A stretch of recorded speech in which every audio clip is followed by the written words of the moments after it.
record it myself and it wouldn't matter. Okay, but I didn't. Where's the request? Yeah.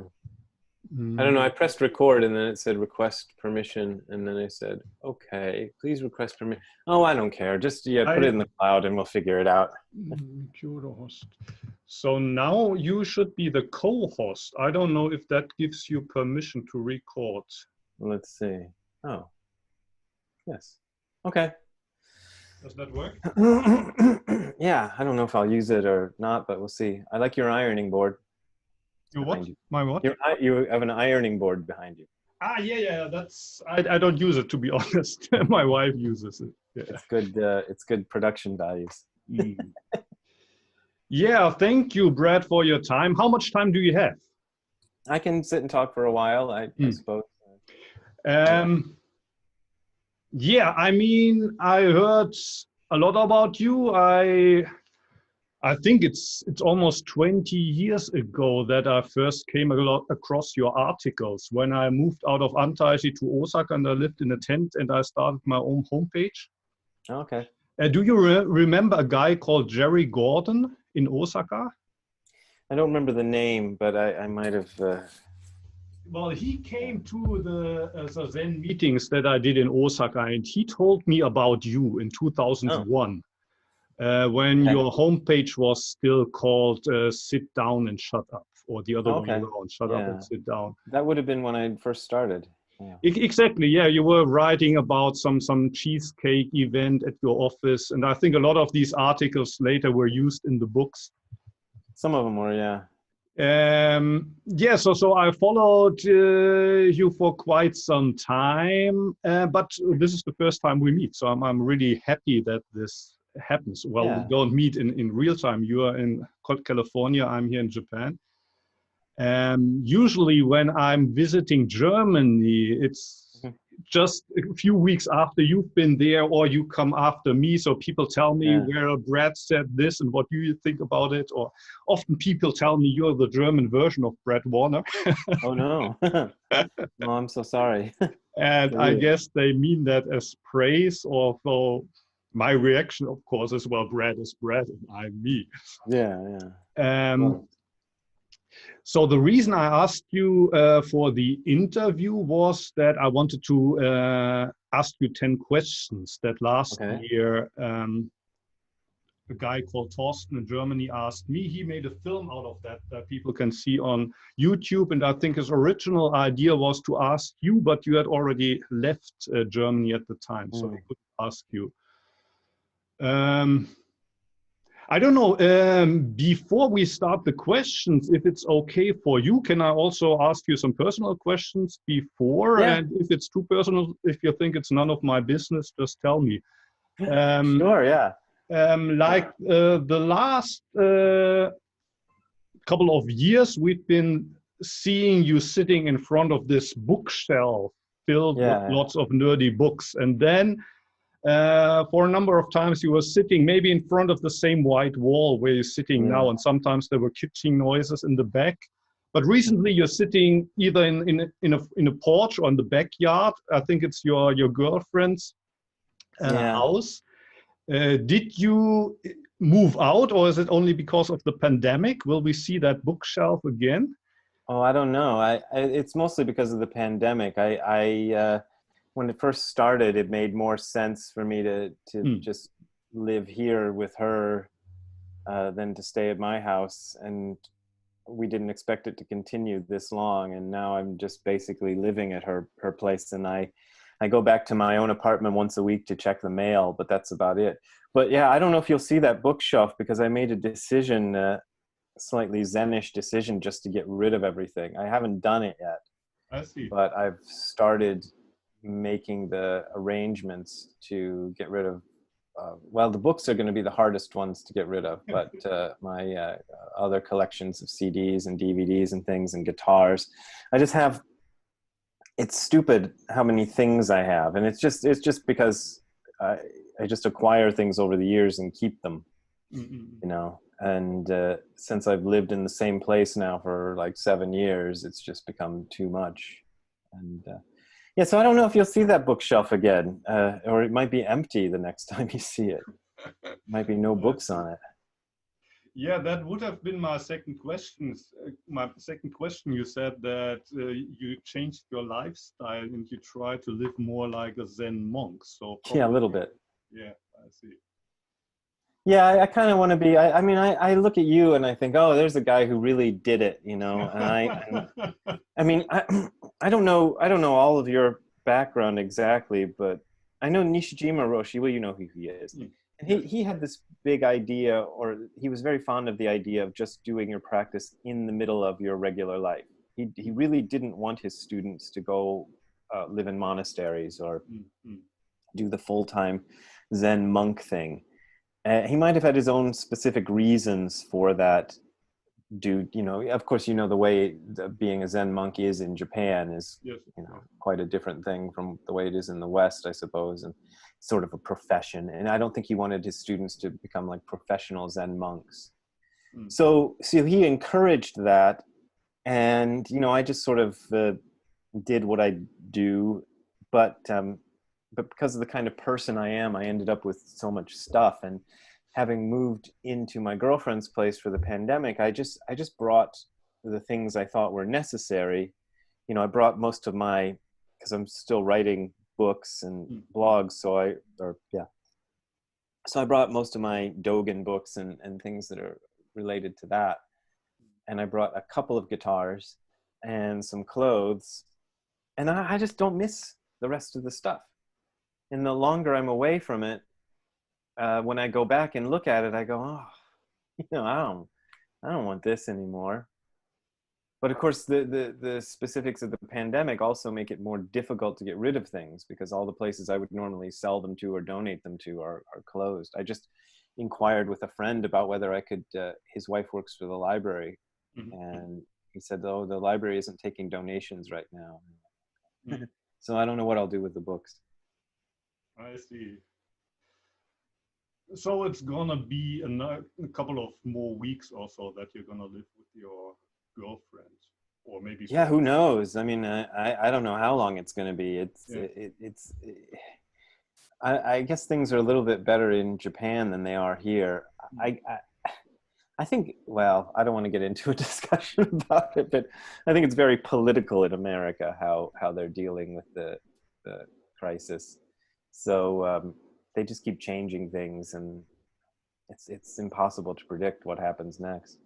Okay. Well, maybe we can start with this list of questions. Sure. And maybe if we have the time afterwards, I can also ask you something about your new book, but let's start with this list. The first question is, who are you? Who am I? Oh my God. You want the Zen answer or the normal answer? I mean, I think it's easier to give a normal answer, which is, you know, my name is Brad Warner, and I'm 56 years old this year. I started studying Zen in probably my late teens, early 20s. I'm not sure exactly what year. And it was sort of by accident. I found a teacher. I took a class at university called Zen Buddhism, just kind of, oh, Zen Buddhism, that might be interesting. I didn't, you know, I wasn't like, you know, I must learn about Zen Buddhism. And the teacher was a guy named Tim McCarthy, who was a student of a guy named Kobun Chino Otogawa, who was a person who was active in the US and Europe for many years.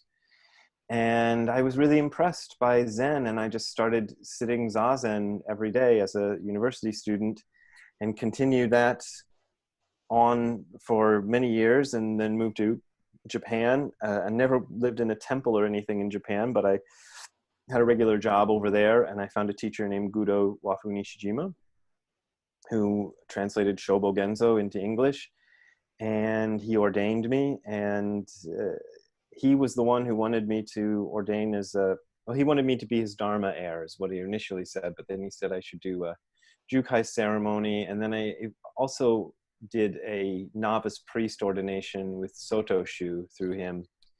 But that's so many years ago, I'm probably not on the books at Sotoshu anymore, because I never, you know, did the thing where you have to renew it or go to the next step or anything like that. Yeah, and then I wrote a lot of books, and that's my life story. As for who I really am, That's a big Zen question. Do you want to try to give the Zen answer as well? Well, the Zen answer is too difficult. I always feel pretentious when I give that answer. I mean, there's a sense that we all are aspects of one undivided something, and we are the sort of individual aspects of that, and so we are both individual and part of a larger whole. And I believe that, and I've worked enough with the Zen thing that you if you do enough zazen, you start to kind of experience things in a different way. And that explanation, which when I first heard it from my teachers sounded very abstract, now sounds like a better explanation than the explanation I grew up with, which was, just that I am my individual life story. I can see that there's a wider connection to the universe as a whole. So, I'm speaking as much as possible when I do my talks and things. I try to speak from that more universal aspect, but of course, the personality always gets in the way and likes to have its own little insistences here and there. So yeah, ultimately, I don't know. That's the standard answer. That was it Huene? Not who does it? Who does that? The emperor asks him who he is, and he says, "I don't know." Yeah, Bodhidharma and that's Bodhidharma. Why did I forget who that was? Yeah. Okay, let's get to question number 2. What is enlightenment? Oh my God, that's a hard one. Remember, there used to be a magazine called What is Enlightenment, but then the person who made that magazine had a whole lot of scandals and things. So Andrew Cohen, yeah. I don't think he really knew what enlightenment was, but I don't know. To me, it's a funny word. It's the word that is used as a translation in English for words like satori and kensho, and using the word enlightenment as a translation for satori almost makes sense because satoru is to wake up. So it almost makes sense. But kensho is seeing into the nature of things, which is different. There's different ways of answering that question. I mean, one way to answer it is in terms of an experience that people have, and you can, if you look at the trajectory, the timeline of somebody's life who is practicing, you can sometimes say, okay, on this day at this time, this person had an experience of enlightenment, and that would not be wrong, wouldn't be completely wrong to say that. But at the same time, if that experience is authentic, then it is also kind of removed from time. It's not really an experience that takes place in the same realm as time. It's sort of touching something that's timeless. And I tend to not use the word enlightenment very much. I mean, I do use it occasionally because it sets up an idea in a lot of people's minds. And I know this because it set up this idea in my mind when I first heard it as a young person, that there was some kind of experience that you could have that would then fundamentally transform you into something else. And in a sense, those experiences do transform a person. You can't really be exactly the same person anymore after you've had one, or more than one. It depends how many people have, but at the same time, it doesn't, like Dogen says, the reflection of the moon doesn't break the dewdrop. That's his metaphor. And I always took that as a metaphor for that experience of awakening doesn't shatter the person that you were. It just gives you a different perspective on that person, and it becomes less compelling, the story of that person. But of course it can, it comes and goes for people. You might have that experience and then immediately reassert, that same sort of personality and the same sort of attachment to that personality that you had before the experience. But I think even if you do that, it's never going to be quite the same, because you'll always know that, oh, this isn't right. I don't know. That's not a good answer, but that's an answer. Thank you. The third question would be, are there any qualifications for enlightenment or awakening? Any qualifications for enlightenment or awakening? Well, I don't know. I understand the question as well. What conditions need to be fulfilled for somebody to... Well, I don't know if that's the meaning of the question. That's how I understood it. What needs to happen for a person to get enlightened or to awaken? You know, I don't know. If you put it that way, I think sometimes people, I've heard stories of people sort of coming to it spontaneously, and people from different sort of traditions having different experiences of it. There's one story, I can never remember who the person was, of a guy. He was during World War II. I think he was an Englishman, and a bomb is falling on his city, and he thinks, well, this is it, I'm going to die. But the bomb hits the ground and it doesn't explode. It's just a, you know, one of these bombs that doesn't work. And he had this experience of a fundamental transformation, and he ended up, I think, going to Zen teachers to try to find out what, you know, try to find some context for that experience. I wish I could remember the guy's name, but, you know, I think things like that probably happen. I don't know that it doesn't seem to me to be the sort of thing you can force into happening. It's sort of my, I don't know how you feel about the Rinzai tradition, but it's sort of my argument with the Rinzai tradition is that they seem to try to create a situation that forces an experience like that to happen, you know, by putting a lot of pressure on the person and making a very intense sort of environment that they have to deal with, in the hopes that they'll have some sort of an experience as the result of it. But I don't think it always works. And the Soto tradition tends to be more slow. You're just trying to kind of prepare the ground. You know, you're trying to do all this zazen to make the mind quiet enough that when the experience wants to happen, the mind is ready to receive the experience and do something with it.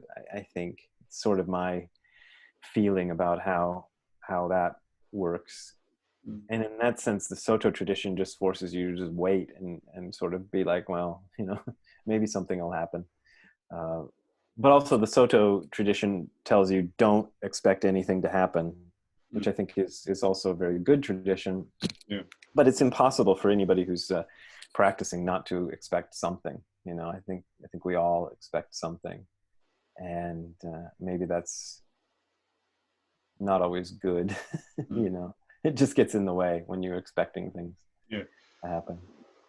Well, it's often said that we are already enlightened, or we are already Buddhas. But then the question would be, well, how come that we don't realize that, at least most of the time? What is standing in the way between us and enlightenment? Yeah, what do you think is standing in the way? Yeah, basically it's the question, where's the delusion coming from? Where's the blindness coming from? In Christianity, the question would be, where did the apple and the snake come from? If God created everything, how come there was a snake and an apple that they were not supposed to eat? And in Buddhism, if we're all enlightened, as Mahayana Buddhists seem to agree on, how come we're deluded? Yeah, I don't know. I think it's sort of we stand in our own way, and and I don't know why. I don't know why the delusion is there, but it does seem to be there. But it's an argument you could make. You know, a lot of people who haven't tried working with this tradition would say, well, the answer is simple. Nobody is enlightened. You're just making this up, you know, and everybody's just deluded. And the people who talk about enlightenment are the most deluded of all. Yeah. Yeah, but I don't believe that. you know, there was a certain sort of, when I met my first teacher, I felt like this is a person I can trust, you know, and there was a feeling of deep trust, and I trusted him, and I worked with the practice for a lot of years. And same with Nishijima Roshi, I trusted him and I worked with the practice, and I could tell that they weren't crazy. You know, maybe this is why there's so much emphasis on it being a person-to-person transmission in Buddhism, because if you just read it in a book, it's easy to sort of go, well, this book could be written by a crazy person. I don't know who wrote this book. But if you engage in it with a human being who you know, because I knew Tim, my first teacher, pretty well. We even shared a house together for a couple of years. So, at that point I saw him every day, but I would see him even before then very frequently in a lot of contexts. And so I could be certain this was not a crazy person. And this was not a person who was trying to deceive me or sell me anything or trying to, I don't know, do something. Deceive me is about the best word I can think of. So I could tell that there was so when he talked about enlightenment or awakening, and he would talk about these things sometimes, I thought, well, he's done this practice and he has some kind of experience from this practice, and so it must be something. It must be something. Yeah. I don't know what it is, but that made me willing to work with it. So yeah, let's get to the next question. Sure. What is the role of zazen and how do you practice it? Well, how to practice it is easier to answer than what is the role of it, because what you practice is by sitting still on a cushion and as much as possible trying to ignore the processes that are going on in your brain. You try to ignore that little voice in your head that's telling you, whatever it's telling you that moment. And it's a very simple practice. The shikantaza is extremely simple. It's so ridiculously simple that when people learn it, often they're confused. You're like, well, that's it, and you go, yeah, that's it. I can teach somebody how to do shikantaza in about 5 minutes if I really want to, but it takes a lifetime to kind of understand, exactly what it means. What is the role of it? I sometimes wonder, for me, it's been necessary. When I first started practicing, I was a very frantic young person, and zazen helped me kind of cope with the franticness of being young and, having the particular issues that I did in life. And as I've gotten older, I just came to rely on it as a kind of island of serenity that I can always return to, especially with the things that are going on in the world today and all the weird uncertainty and stuff. It's been really good to have this practice. It doesn't completely solve every problem, but in a sense, it gives me a perspective on the problems that I wouldn't have if I didn't do the practice. So I do this practice and I can kind of see, oh, the problem isn't, well, there may be a problem out there in the world. You can certainly say that in a lot of situations, but the more immediate problem is how I'm dealing with that problem that's out there in the world. Because I have a bit of a, I don't know if choice is exactly the word, but I have a bit of, I guess choice is a word. I can address it one way, or I can address it another way, and I choose to address it by sitting. So I suppose that's the role of zazen. I don't know. Has your practice stayed pretty constant the last 35 years, or have there been has it been more intense at some points and less intense in the other ways? your need for zazen different now than it used to be 30 years ago? It's an interesting question. And when I first started, I was pretty intense about it because I just thought, well, I gotta figure this out. And I think as the years went on during my 20s, I became a little less serious about it, but I always came back to it. You know, I know that I quit a few times, but not like I quit and I'm gonna, you know, never do it again. I just stopped doing it, but I would always notice if I stopped doing it that my mental state would become worse and worse. And the first several times this happened, I stupidly didn't realize the reason. You know, I'd be going, well, am I drinking too much coffee? Am I, you know, is it something that's going on? And then I'd finally go, oh, it's because I stopped doing zazen. And so I'd start doing zazen again. And this happened, you know, a few times. So there was that. But by the time I moved to Japan, I was 29, I guess, when I moved to Japan, I was back on the, you know, I was back on the being serious about it. I was serious about it. I lived with Tim for a couple of years just before moving to Japan. So I was sitting every day then. I moved to Japan. I didn't really I lived in Japan 11 years as it happened, but when I first moved there, I thought I would be living there about a year or two.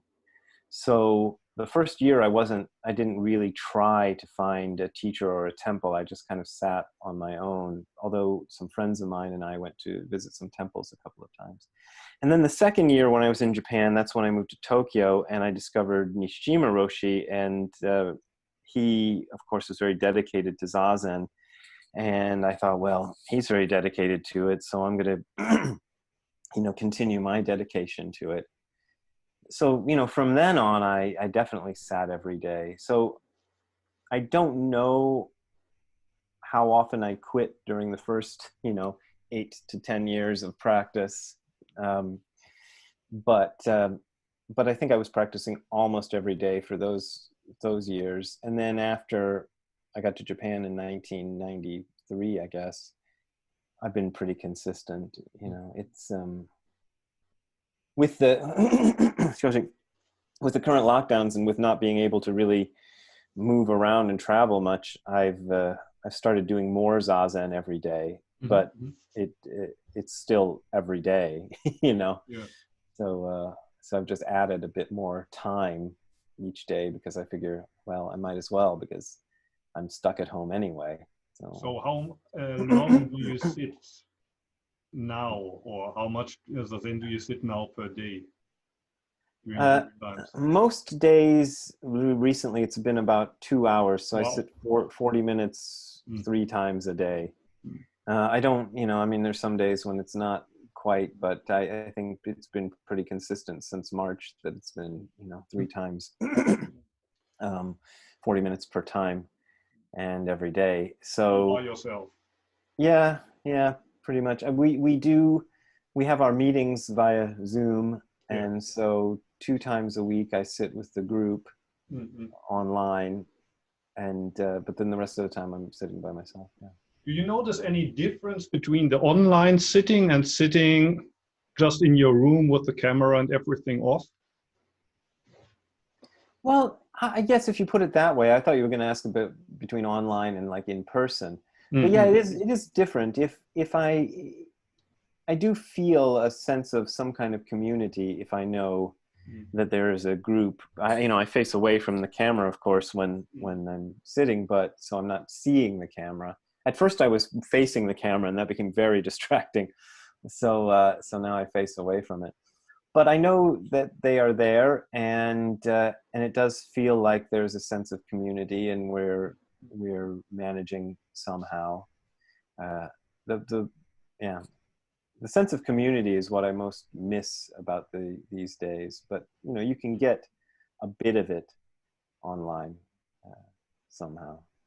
Are you sitting with people? I think you are with your. I started again this month to sit Mm-hmm. actually with people in one space. I have a sitting group in Osaka. We meet each Sunday morning in the park close to the area where I used to have my tent and actually live 20 Okay. years ago. And because of the Corona pandemic, we couldn't meet for 2 months, and then it was all online, or the sitting I did live stream on YouTube. Oh, So I've seen those. Yeah. I couldn't see the others; they could see me. And when I went back to Antaiji, so officially I'm still the abbot until September or so. So I'm visiting Antaiji once a month, and when I'm there, I also sometimes I live stream zazen there. And well, not everybody is enthusiastic about having their practice streamed on YouTube. And I can kind Yeah. of understand it because I mean, there's always the awareness now I'm on the internet and Yeah. everybody can Yeah. see me here. So on the one hand, I can see your point, the sense of connectedness, but now people tell me, can you please still live stream even when we again meet in person? So there's this constant request, can you please do more on the internet, and can you please do a little bit more of this and that? And well, for one thing, there's this consumerist aspect, and also it's this, well, it's good to be able to share that on the internet, but sometimes I enjoy to just have the camera off and to Yeah. not be on the internet as well. So Yeah, it's a funny question because now that we do our Zen on Zoom, about the same number of people. It was when we were doing it at the space in Los Angeles, it would be between 10 and 15 people each time. And now it's still between 10 and 15 people, but it's different people. And I know that a lot of these people, you know, we've been doing it for months now, and they've come to really enjoy it, and they don't want it to end. And so I have to think about, you know, once, I don't know if Los Angeles is ever going to, they seem to be keeping the lockdowns forever in Los Angeles, seems to be their plan. But I assume it'll go away at some point.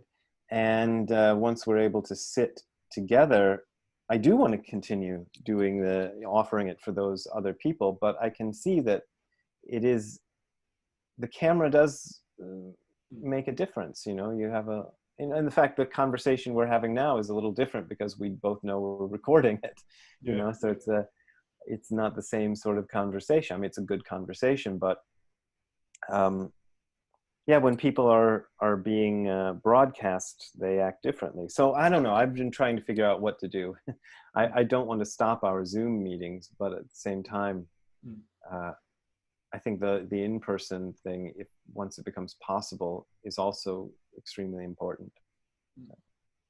The next question, you already talked about that a bit. Who is a teacher? What is the role of a teacher? How do you recognize a true teacher? That's a tough one. Yeah. How do you recognize a true teacher? I think is kind of a intuition, like a gut, you know, feeling, as we say. It's hard to give any specific qualifications. In fact, there's that, I'm sure you know the line by Haitokuzui. There's a line in one of Dogen's writings about how, you know, a teacher is not this or not that, and that, you know, you can't say that the teacher has these certain qualifications. You know, it could be a man or a woman or a child, or, you know, I think is what he says, something like that. You don't know. You could be an old person, a young person. You just have to kind of recognize that that this person is a teacher, and sometimes the teacher themselves doesn't recognize that you know, their own qualifications to be a teacher. So, you know, on the other hand, in fact, I usually refer people to something you wrote when they ask me about this. There are certain, if you can get very technical and specific about how a person is qualified to be a Soto Zen teacher, you know, and there's a certain, you know, certain paperwork and certain traditional ceremonies one is supposed to have, and so forth. So, so in that in that sense, you can make some definite statements. But the role of the teacher is sort of a catalyst. You know, Dogen does say that you need a teacher to study Buddhism. And a lot of people, when they hear that, are a little bit disappointed. Disappointed isn't the word. Sometimes they're a little bit upset to hear that, because they think, well, why do I need a teacher? I can figure it out on my own. But my experience is you do need that. And I looking at other traditions, you know, we can talk about the corruption in the guru tradition in Hinduism, but it doesn't always get corrupted. And they also have the same tradition that you receive this from a guru. You receive a certain kind of instruction from a person, and you pick up on that instruction, and then you carry it on yourself. So there does seem to be a role. The teacher seems to be a connector, you know, in that sense, between the person who's seeking the truth and the truth itself. And it sort of has to come through that connection. And, you know, explaining why that is, you could get into very metaphysical areas of speculation, but I'm not sure that speculation is really worthwhile. It just seems to be that's the way it is. Tim McCarthy was the initial catalyst for me to start studying it, and I know, if I think about my life story, I know I needed him. You know, I needed a person to stand before me and say, this is the thing to do. And sometimes it doesn't take much, you know. Sometimes it's just one or two conversations, and then you can kind of get it. Or sometimes you have to study with a teacher for a long time. I studied with Nishijima Roshi for a long time, and there were a lot of times when I thought, oh, I don't understand this man at all, you know.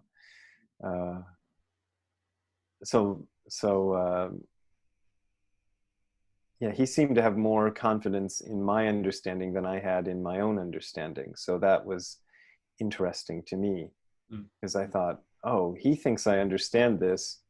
I don't think I understand this. I don't know who's right. So you had a Japanese teacher. I never met Nishijima Roshi in person, but he had a lot of Western students. I guess he also had Japanese students. Would you say that Japanese students have a different way to relate to their teacher than we Westerners? And is it okay that maybe we have a different idea of how the teacher and student role or this relation should play out? Or is there one true relation between teacher and student that works for both Westerners and people from the East? Yeah, it's a hard question, because it's tied up with the cultural differences, and there's a very different way in Japan, as you know, of anybody relating to any sort of a teacher. You know, once somebody is called sensei, then they become a sort of different thing, and Japanese people tend to be very receptive to instruction. And I don't know if German people are the same. Americans are almost always like resisting instruction. You know, we tend to have this individualistic idea that you know, I know better, and I'm even guilty of this. And sometimes I think I've missed out on a lot because I insist on learning it myself and not going through a teacher. I think when I'm saying this, I'm thinking about the way I play guitar and things like that. Because I had a teacher for, I don't know, 3 or 4 months at the very beginning. And then after that, I just learned on my own, you know. And I think, oh, if I'd really studied with a teacher, I would be a much better guitarist now. And so in the Zen sense, I did study with a teacher, and I had a kind of faith in my teachers. So I don't know the difference. You know, I did notice the difference in the way Japanese students of Nishijima Roshi related to him and the way we Westerners related to him. The Westerners were much more, I don't want to say confrontational, but we would, rather than just sort of listening to him and going, oh, so desu ne, you know, whatever.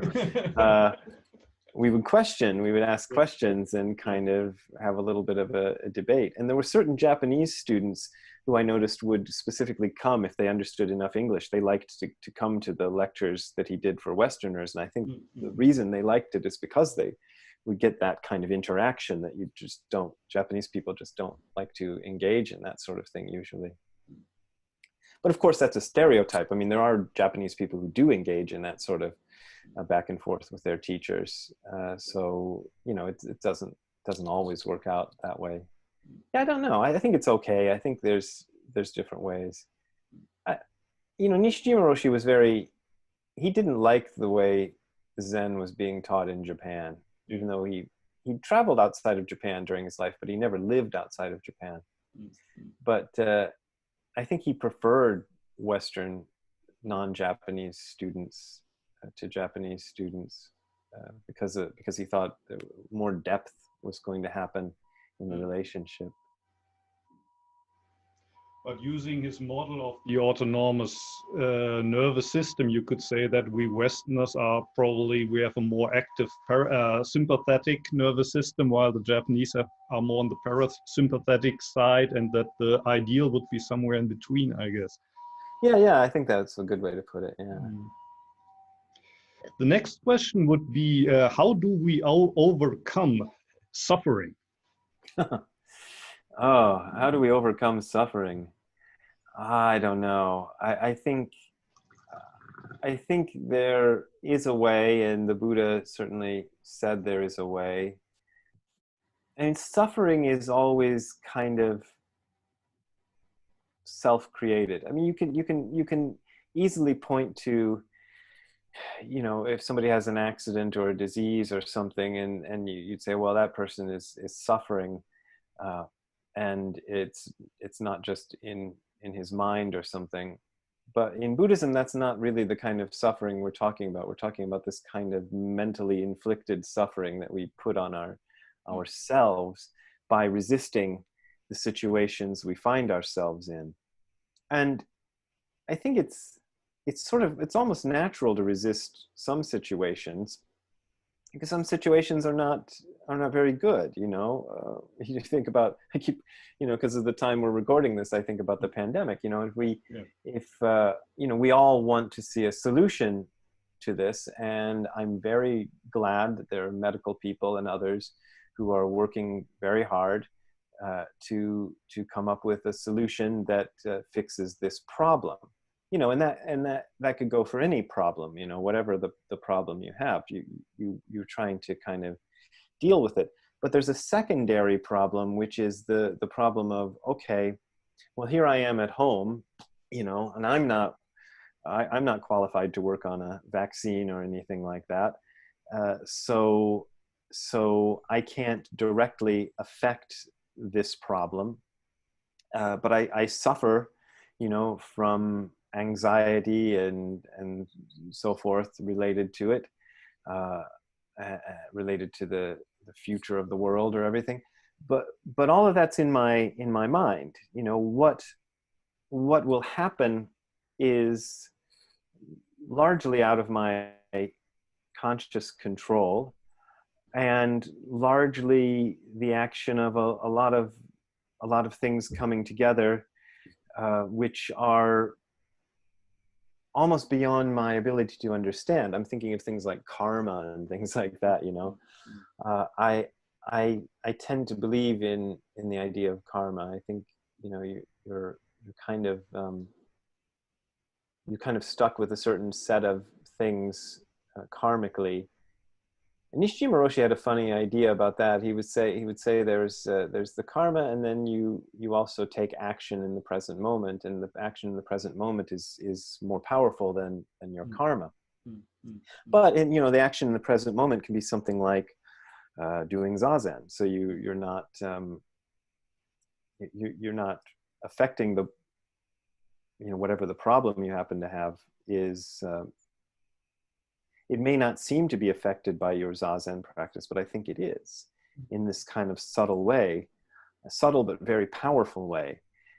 And I have a lot of faith in zazen. You know, Dogen writes in I think it's in Bendowa, in that section they usually call Jujuyu Zanmai, where he's talking about if one person sits zazen even for one moment, the entire earth becomes enlightenment, and the entire universe experiences awakening. And I think that's true. So now I've forgotten exactly what the question was that I went here with, but I think there's a tremendous power in that. The next question would be, how do you transcend the ego? How do you transcend the ego? Yeah, I remember when I first started doing zazen, I made a mistake that I think a lot of people make a mistake of, which is to think that the ego was something solid and it was my job to sort of pound it into submission, like just force it to, and to kind of destroy it. But and this isn't the fault of my teacher, because I know that Tim never said that. In fact, he would say just the opposite, and I had to learn to listen to him when he said the opposite. So it's not a matter of trying to destroy the ego or the sense of the personal self. I think it's necessary or useful to have a sense of personal self. But overcoming it means kind of seeing it for what it is. And if you can see it for what it is, it's a beautiful thing to be able to see it for what it is, because you realize I don't have to worry about that. I think that one of our problems with the ego is we worry a lot about it. We worry about protecting it and trying to enhance it, trying to keep it going forever, some of us. And at some point in practice, you can start to realize, oh, I don't have to do that. That's just a waste of energy. It's okay. Whatever I am transcends any of the categories that I've created that I call my personal self. And it's sort of, what I really am is sort of indestructible in a way. Or maybe the way to say it is that the idea of destruction doesn't even apply, because it was never something to begin with. It's just a set of ideas, and you can't protect a set of ideas, they're just ideas. So in my own practice of zazen, I come to that, and then I forget it, and I come to it, and I forget it, I come to it, and I forget it, over and over. But the moments when I realize that there is no ego as a solid thing to defend, and that I can let it go, are the best moments of my life. And sometimes they come about spontaneously. You don't even notice it. I'm playing with the dog. We just got a dog a month or two ago. And after playing with the dog for a few minutes or whatever, I realized, oh, I haven't noticed my ego at all, and sometimes it comes in a more deliberate way, in sitting zazen, and sometimes you can just feel it sort of go away. And that's nice. I'm like, oh, I don't have to worry about that thing anymore. But how to do it is tricky, because it seems to be you're not doing something, you're refraining from doing something. You're clutching hard at this thing, and it's like Uchiyama Roshi said, opening the hand of thought. You just open the hand and let go of this thing that you were holding so tightly to. But when you put it, the question of how do you transcend the ego, it makes it sound like it's something you must, you do actively, but it's more like something you withdraw your attention and your desire from. And when you withdraw your attention and desire from it, then it just goes away naturally, because it was never anything in the first place. The next question is, what is the role of devotion in Zen Buddhism? The role of devotion? Well, I mean, we say we devote ourselves to the three treasures, Buddha, Dharma, and Sangha. There isn't really a devotional tradition the Christian or the Hindu sense, where you kind of worship an object or something. But I guess to me, the devotion is more an idea of being serious about it, of not just putting it on as a pose or something. I am truly interested in Buddha and Dharma and Sangha, and I want to dedicate myself to, making it available. It's kind of weird, I think about, I don't tend to have a self-image of being a person who's very devoted to Buddhism. And yet if I look at my life story, I think, oh, I seem to be a person who's really dedicated to this, I think it's important. I think the world needs it. I don't think it necessarily has to be called Buddhism. There are different approaches to the same thing, but for me, the Zen Buddhist approach is the one that works the best, and so that's the one I'm devoted to.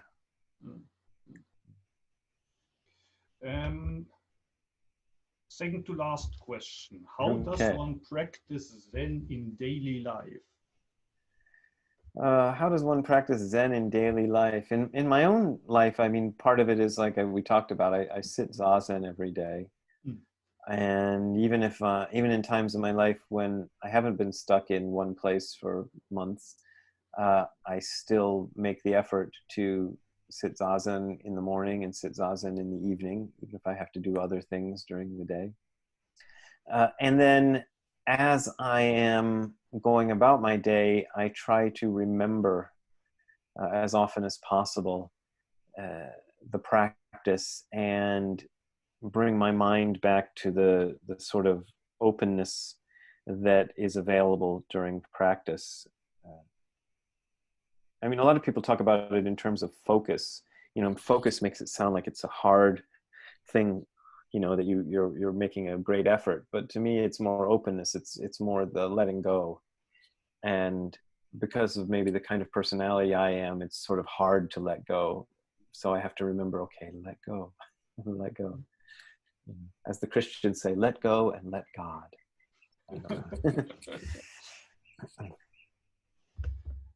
So the last question here on the list would be, when you meet someone who seeks for the way, what would your short advice would be? What would be my short advice?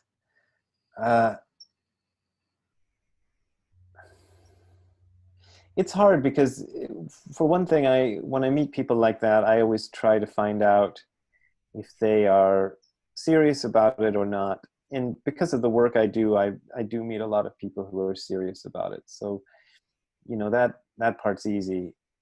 And if a person is serious about it, I would just say, well, here's what I did. And I don't claim to be a genius or the best at it, but, I did make this effort and it did help me. And so if you want to learn this way, I can try to teach it to you. I'm always trying to be a better Zen teacher. It's been a struggle for the last few years, and especially this year, to find, I'm trying to use the opportunity presented by the things that have happened this year to focus on what will make me a better Zen teacher when I am again able to come out to the world and start to teach face to face again. And it's difficult to say when that will be. But yeah, it's so finding the right thing to say is always difficult. I try to listen to what the person is bringing me when they bring me whatever it is they want to talk about, and then respond honestly, and I try not to appear to be something I am not. But I've also found, I mean, this is the sort of question I could ask you.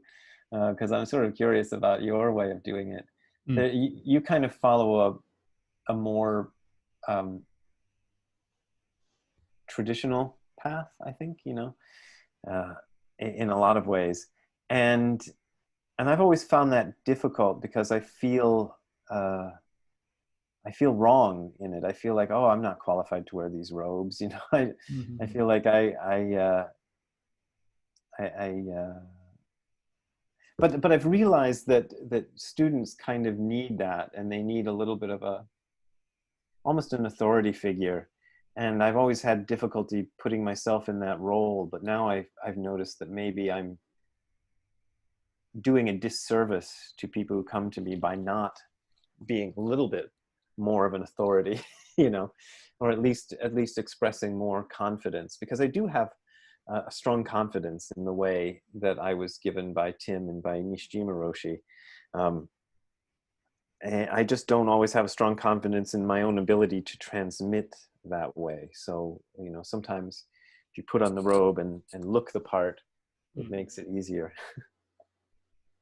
I don't know. Yeah, I mean, having a certain frame makes it certainly easier. Mm-hmm. Of course, there's also the danger to always to get attached to that frame or to the form or to the teacher. So yeah. Like I think you used the metaphor of an artist or a musician, and you have a teacher, but it's not that the artist teaches you how to produce art. More, you got an example, and the artist kind of tolerates you to learn. But then, in practice, there's this question: how far does this tolerance go? How much do you want people to allow to actually be with you? And if you tell them, hey, stand on your own feet, do you do that really to help them, or are you just annoyed? Like in some of my old articles, I was commenting critically on things that you wrote on the internet. I think it was about setting up a Zen center, and you said, I want my own entrance, and I have speaking hours and stuff like that. And I was kind of bitching about that.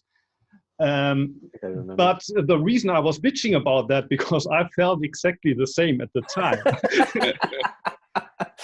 I would love to kind of say, hey, it's 8 o'clock in the evening and I need to go to sleep, but people keep knocking on my door all the time. And well, you probably knew how it would be. That's why you kind of said these things. I mean, it's a personal koan that you have as a teacher as well, of course, also for the students. I mean, why do you want to practice, and what do you expect from the teacher? That's a question for the student. But then as a teacher, people expect something from you, and that's natural. How much do you want to compromise and give them of your attention, for example, help, instruction? And when do you start to say, hey, you need to start to wipe your own ass? I can do that for you, but you don't learn from me wiping your ass. It's a good point. And I remember that discussion. I had actually lived in a meditation center for a time, and it wasn't my meditation center, but we did have our events once a week there. So people got very confused and assumed it was my meditation center, and they could show up anytime, and it became very annoying. But Tendo Nyojo let Dogen come up to his room anytime he wanted to. There's that famous story. So, but I think he only let Dogen do that. He didn't let anybody come and do that. So there is a kind of thing you have to be a little bit protective of your own self, because you can get lost very easily in other people's problems. And maybe I should be more willing to let other people come and ask me things. But it's not easy, at least from my perspective. But maybe, people often compare me to you, or you to Muho, and I mean that's, I think, a similarity we both have. I think we're not super social people. Although or at least, yeah, probably both understand that it's part of the practice to also share your practice, but it's not something. I'm not a party person, for example. Probably we are both kind of politically, well, in our minds, leftists, but then we're not the guys who go out on a demonstration and enjoy to protest there and shout. While for other people, it's less about the politics than about the social aspect. And if you're an antisocial person by nature, then that part of Sangha life is difficult. Yeah, I imagine, especially for you, because I'm actually thinking hard about whether I want to start a sort of residential practice space. And right now it's impractical to start it, but I've started telling people, you know, which, you know, sometimes you don't know what you're going to start by just telling people, but I've started telling certain people that I think we should look into this, you know, look into a place where we can have, that'll be a residential practice space where a group of people can live and practice together, you know, in relative isolation from the rest of the world, you know. And I think that would be an important step to take. But I also, when I think about it, I think, oh, I'm sort of glad that it's impossible to do right now, because if I had to do it right now, I couldn't do it. But if I put it off, you know, in the future, maybe I'll be ready. But you know, you lived in Antaiji, and I lived there for almost 30 years, and to be honest, I'm glad I left last year. I mean, it was good for me, and it was a great honor to live there, both as a monk and then later as the abbot. A great honor, but it was also a great burden. Yeah. Right now, I enjoy to have a weekly meeting in the park, but I'm not responsible for these people's lives. While when people come for Antaiji and they say, here, we come for good, then, well, you're responsible for them. And or at least they feel that you're responsible for them, and you feel part of that responsibility. You have to take really care of their visas. If they come from abroad, you have to be the guarantee for their visas. And if they are sick and they need to go to the hospital, you have to bring them there, and so on and so on. So I'm glad I'm out of there. Yeah, I can see. I think I would have a hard time with that. And Taiji is I've never been there. It's very rural, isn't it? It's 5 kilometers. So how would it, 1.5 miles to the next bus stop, and it's 50 kilometers to the next proper hospital. I mean, I'm married and I have 3 kids, so you call me the more traditional monk, but I mean, I'm not a monk in the sense of 200 years ago. And if you have kids and they need to go to school, it's impossible to go there from the school in the winter. So for 3 months, I have to live separately from my family. And so it was much harder probably for my wife and my children than for myself. I mean, I was complaining about it's not so easy to be the abbot of Antaiji, but it's much harder if you're living there as the wife of the abbot. And my wife, she grew up in Osaka, and she was never really into natural life and stuff like that. She never really wanted to be somewhere outside in the mountains. Yeah, that's got to be tough. And I've seen pictures of the winters in Antaiji. So it's hard. Yeah, it's hard. Yeah. I really admire that you were able to do that, because you know, I've never done that sort of practice. You know, I've always had it a little bit too easy, and maybe that's why I'm thinking, you know, for this next phase of my life, I want to try something that's more dedicated and more, you know, maybe more difficult. And, you know, maybe it's good to have a year or most of a year when it's impossible to do anything. I don't know, you know, because it makes it makes me more prepared to, I hope, to actually take it on. And who knows, you know, I have no idea. I'm still scheduled to go to Europe in September. I think the middle of September is the first event that's scheduled in Finland. And I just keep, you know, a few months ago, I was like, well, this will be over by then. Now, as it becomes closer and closer, I'm going, I'm not sure if this will be over by then. So I really don't know when it'll become possible, but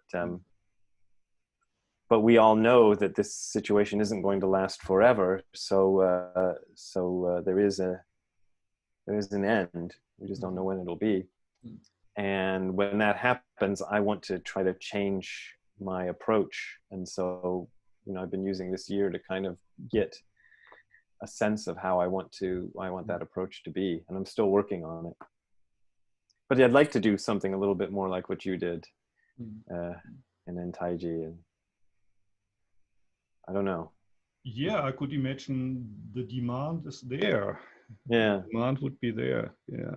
Who's taking over in Taiji? You told me before, but I forgot. It's a Japanese student of mine, a nun. She's my age. So I was actually thinking maybe it could be somebody in their 30s, but it turned out that all of my younger students disappeared after 2 or 3 years, and she's the only one who's stuck. And so officially she's becoming the new abbess in September. Okay. And right now there's only 4 other monks, 1 Japanese, 3 foreigners living with her, but hopefully in the future it's going to grow again. And she's a very strong, well, you know, Japanese women, they can be pretty powerful. Yeah. And assertive as well. The image is always these obedient Japanese little women, smiling ladies, but she's a really hardcore woman, a hardcore Zen woman. Yeah. I'm kind of this intellectual guy, and she's less of an intellectual, but a very strong woman. She's going to take good care of the monastery, I think. Well, that's good. Yeah, I'm glad it's in good hands. You know, being you know, I just got a book, Arthur Braverman. Do you know him? Yes. He put together a new book about Kodo Sawaki, and they sent it to me to put like a, you know, my opinion on it. Yeah. And it's really good. And it's so nice to have another book of Kodo Sawaki's teachings available in English. It's a translation? It's partly a biography and then partly a translation of his teachings. So it's about half and half. So the first half of the book is a biography that Arthur Braverman himself wrote. And the second half, I think he translated the pieces by Kodo Sawaki, but I see. So it's equal, and it's real good material. Who's the publisher? Oh, I've forgotten. Maybe I can write you an email later and tell you, because I can just go look at the book. But it's I might even be able to get you a copy of it. Yeah, it's great that temple is carrying on. There was a lot in the book about his last days at Taiji, and it was kind of touching. You know, I guess he went to live there. Well, I'm sure you know the story, but I didn't know the story. He couldn't walk anymore. He couldn't walk very far, and so that's when he finally decided to stop traveling, because he couldn't walk anymore. And so they talk about his last days in Taiji, where he could walk inside the temple, but that was about you know, all the traveling he could do, but how much he really appreciated that life in the temple. So you know, at the end of all that traveling, quite interesting story. Do you still have time for a question about your new book on non-duality and ethics? I can, yeah, sure. Either way. If you, I mean, we talked for more than an hour already, but it's a topic that interests me, and I've been thinking about it a lot, because I have the feeling that, well, non-duality and ethics don't go well together. Yeah. Well, that's the struggle. Yeah. Yeah, and the reason why Zen sometimes seems to have problems with ethics, it's because of its non-dual aspects. We are all one. And you add this quote from Bendowa: when I do the Zen, the whole universe does the Zen, and the whole universe turns into enlightenment. So we don't need ethics then. I just sit in my room and the world is saved. And in Dogen, I have the feeling that in his young years, he emphasized the non-dual aspect a lot. But then in his later years, for example, he says, Bodaishin, to arouse Bodhi-mind, means to save others before you're saved yourself, which sounds very dual, both temporal, like he talking about salvation that might happen in the future or it might not happen, but you're not saved now, and you should save others. But if we're all one, how can I save another person when I'm not saved myself already now? Yeah. And so even in Dogen, you see this, or I seem to discover this kind of contradiction between the non-dual approach, where the solution is already there and you don't have to do anything, just sit down and shut up on your cushion. And then there's this more, well, in a way, dual aspect, and see, hey, there's another person there outside the door, go out and help them. Or there's this, the other day you quoted in your video, the Bodhisattva Shishoho, giving loving words. If we're all one, why would we speak in the first place? Right. If Red and Muho is one, we don't need to meet here on Zoom. I could just talk with myself in my mind. And that's true, do you know Simone Weil? I think her name is pronounced, a French philosopher or mystic. No. She lived in the first half of the last century. She was a French Jew, and later she, during the war, she went to England. I think some people say she starved there because she didn't want to eat more than the working class. So she starved herself to death. And she was also into, I think, Hinduism and stuff like that. And well, she says some interesting things about love I would like to read to you. Sure, One thing is, let us love this distance, which is thoroughly woven with friendship, since those who do not love each other are not separated. So she says, if you don't love each other, you're not separated. To love, you need to be separated.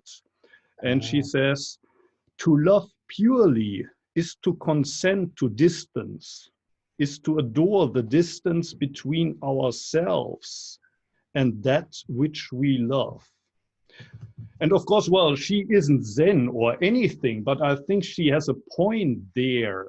Like there's this pitfall in mysticism where you say, well, everything is myself. So why would I need ethics in the first place? Ethics seems to presume that we're all separate. We're all separate individual persons, and we make up a contract to not hurt each other's because we don't want the other to hurt ourselves. Yeah. And non-dualism, why would we need that? But in practice, we do need it. Yeah. Yeah, that's the dilemma, and I mean, you just said, I really love those quotes. Maybe you can send them to me or something. Yeah, I will. In the email. But it's real interesting. I'm still trying to figure out how to write this book, because I think it's a challenge that needs to be done, and I need to do it. But especially today, I was just finding myself unable to write anything. And the problem is you get into this sort of dilemma. And somebody sent me an email saying there's this big discussion going on some Facebook Zen group about the idea of sentient beings, and that Dogen expands the idea of sentient beings to include fences, tiles, walls, and pebbles. And then he has that, the insentient speak the Dharma and all this stuff. So his idea of what is a sentient being includes all sorts of things we wouldn't normally think of. And the problem is when people hear that, then they become kind of paralyzed. Like either we have to have an ethics that separates sentient beings from insentient beings, or we can do nothing because we'd always be worried about harming rocks and harming, water and, harming the air by breathing it in or something like that. You get Harming into the these. coronavirus. Yeah, we need Yeah, harming the compassion for the coronavirus. coronavirus. Yeah. I mean, you could get really strange like that. And I don't know the answer, except to say that if you look at the history of Buddhism, you find a lot of people who don't worry so much about the answer. They have a very strong ethical system and they abide by it, and they're not so worried about whether it applies to everything or not. They just kind of live their lives. And you're right. If you think about it intellectually, you'd be like, either you could say non-dualism means you don't even need an ethical system because everybody is you, and so who cares? Or you take it the other way and say, well, because of non-dualism, the idea of everything is sentient and everything is alive, then you'd have to make an ethical system that went completely insane, to where you'd be paralyzed and unable to move. So either you're totally free or you're totally unable to move. But maybe it's always like all things, it's the middle way. There is a. I believe the non-dual outlook is the proper outlook. If you want to kind of express what the ultimate situation is, I can't see it any other way. That all of this has to be one thing, and so, that's even just a logical inference. Also, apart from some of the experiences that one has when one does zazen, for long enough, you start to kind of have these little moments when that becomes very clear, and you go, okay, well, that's true. And so, but I also agree with the Buddhists and with Dogen and everybody that we have to be very, very ethical. And that ethics are supremely important. Dogen says in Shoaku Makusa that Buddhism is don't do wrong. The very essence of Buddhism is avoid doing wrong. Which is a very strong insistence, because you're like, well, what about the rest of it? No, the most important thing is don't do wrong. So how do you not do wrong? I can just tell you that as a writer, I'm kind of struggling with this, and I'm kind of, for the time being, at this point in the book, I'm writing the two things separately. I'm writing some chapters about the non-dual aspect of Buddhist life. I wrote this long commentary on Yobutsu. Yeah, Buddhas alone together with Buddhas is how Nishijima Roshi translated it, which is very sort of non-dual and stuff. And then trying to write some stuff about the precepts, which is very sort of taking an almost dualistic view of right and wrong. And I'm just going to try to figure out how to make the bridge, because I know there is a bridge. I just don't quite know what it is. But all of what you were saying is really good, and I'm going to try to remember that. Yeah, it's a koan. Yeah, I think actually in practice it's not so much of a difficulty. You just kind of, I want to be ethical. That's my feeling, and I think a lot of people do. I mean, that's one of the reasons I want to write this book, because I feel, especially with these protests and things that are going on in America these days, that there's a lot of people who are very concerned about ethics. But I also think they're making some serious mistakes in how they go about trying to promote ethics, because they're trying to use unethical behavior to promote ethical behavior, and I don't think that ever works. But I think some of them don't even recognize their behavior as unethical, because they don't think of things in the right way. They don't think that that, for example, making a lot of noise and disturbing people who are already in a very disturbed state of mind to begin with they don't think of that as unethical behavior, but I do, you know. So I think, oh, you've got to find a way. You got to find a way to do this without breaking your own, destroying the very thing you're trying to accomplish while you're trying to accomplish it. Thank you very much. Yeah. Today, July 2nd, according to your Twitter account, it's UFO, World UFO Day. Are you going out tonight and hunt for UFOs? No, I just noticed somebody put it on Instagram. It's the World UFO Day. And I was like, really? I didn't know there was a World UFO Day. So, I see, yeah. I didn't know it until I saw your Twitter account. Yeah.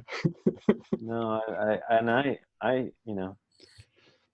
I don't know what I think. I don't know if I believe in UFOs or not, but I think it's a fascinating little hobby to look at that stuff. Yeah, it was great to talk to you. It was great to talk to you. Good. Hopefully at some time in the future we meet in person. Yeah, I hope so. I'm one of my things that I've decided to do once this is over is go to Japan, because I haven't been to Japan since 2010. I think. So it's 10 years. So as soon as they say Americans can go to Japan again, I'm gonna look into getting a flight. So I'll come through Osaka and see you. Yeah, that would be great. So now I'm in the city. Easy to meet. Yeah. Good. You're going to Europe in October this year? September. I mean, I'm scheduled to. I honestly don't know if it'll be possible or not. I hope it's possible. I hope they have some kind of system in place that allows that to happen. I see. I was hoping to go end of August, beginning of September, but I already canceled my trip this year. But well, I hope it works for you. Yeah, I hope so too. I don't know. I was more optimistic before. Now I'm kind of wondering. But yeah, I still have a bunch of events planned. We'll see. Great. Yeah. Well, I'm sure we'll meet, and it was great. It was a pleasure to talk to you. Yeah, very nice talking to you as well. And I should let you have your morning since it's morning.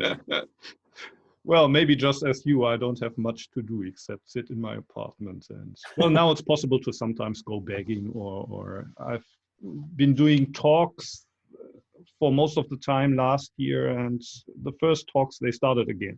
So it's possible to give public talks again. It's slowly starting again.